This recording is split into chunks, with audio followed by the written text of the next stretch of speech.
Charlie Smith, Joan Benji, Georgia Strait. I'm Charlie Smith, editor of the Georgia Strait, Vancouver weekly newspaper, and I'm very happy to be back for another week on WOW TV. One of the big stories this week involved lobbying, and it's a company called Burrard Communications, and it's run by a man named Mark Marrison, who's been a very active federal Liberal. He also happens to be the ex-husband of Christy Clark, the Premier of British Columbia. Well, it turns out that Burrard Communications was actually doing some work for Enbridge, which is behind the big pipeline proposal from the Alberta tar sands to Kitimat.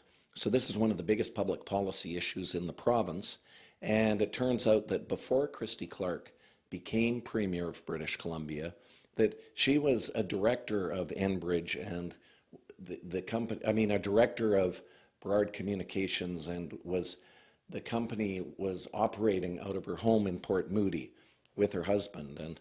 And so this was never disclosed to people publicly, but in documents that were submitted to the government, it was played up the role that Christy Clark had played as a former deputy premier and a former cabinet minister. Another story that was in the news this week involved the Portland Hotel Society, and this is something that has been going on for quite some time. It provides housing for hard-to-house people sometimes with mental illness, addiction issues in the downtown east side. The management team resigned after an audit by the provincial government, actually by BC Housing, which is an arm of the provincial government. Well, now what's happening is people in the neighborhood are saying that they want Aboriginal participation in a new management team and not just working at the lower levels in the organization and not just a token director.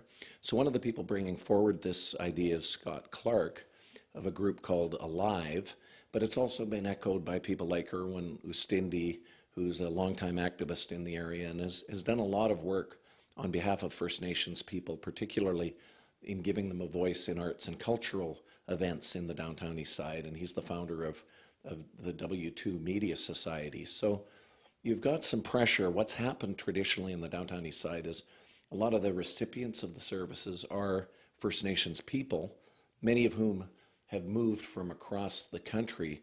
The largest population of First Nations people in Vancouver is actually Cree, people from the prairies. It's not Tsleil-Waututh or Squamish or Musqueam. That's in the urban fabric, not talking about the reserves. So you've got a lot of Aboriginal people moving from other parts of the country to Vancouver, sometimes being the recipients of services, but the Aboriginal people have generally, apart with the exception of Vancouver Native Health and Vancouver Native Housing, have tended not to have prominent positions within the structures of the organizations that provide the services. So this is an issue that is now coming to the forefront. One of Scott Clark's concerns has been the silos that are created where Aboriginal people are given services in one area, such as housing, where all the Aboriginal people might be put in a native housing project, and then the other services don't really have much kind of application to Aboriginal people. So what he's been trying to do is create a model in Vancouver that is much more inclusive. So you can see it in places like the Mount Pleasant Community Center and the library, the Hastings Community Center, where there's an effort to make services more friendly to Aboriginal people, but not just separate them into silos. This is a controversial view that he has, but it's one that I think is gaining some currency.